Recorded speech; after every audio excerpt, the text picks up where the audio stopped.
I mean, there isn't necessarily a formal strategy from the United States or others countries in terms of how to really deal with stabilization in Yemen. So as much as we hear about, calls for stopping the war in Yemen, we're really not hearing about stabilization and how that can happen.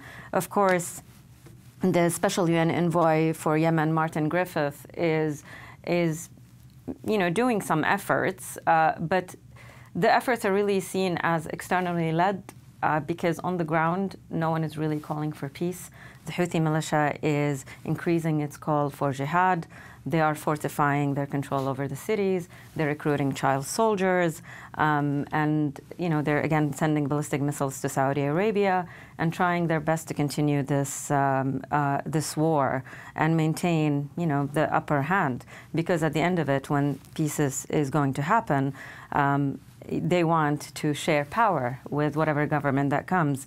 And a question that's on mind of a lot of Yemenis is, is the West also going to become now complicit in empowering a militia, an Iranian-backed militia, that is up to no good in Yemen?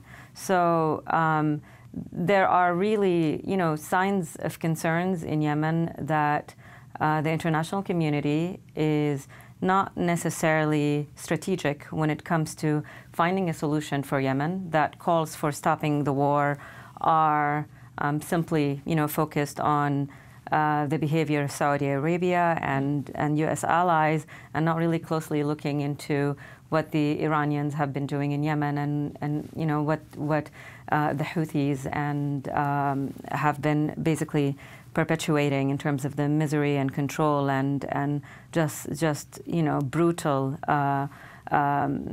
control over the cities. They have silenced dissent. They have controlled. I mean, talking about journalists who are being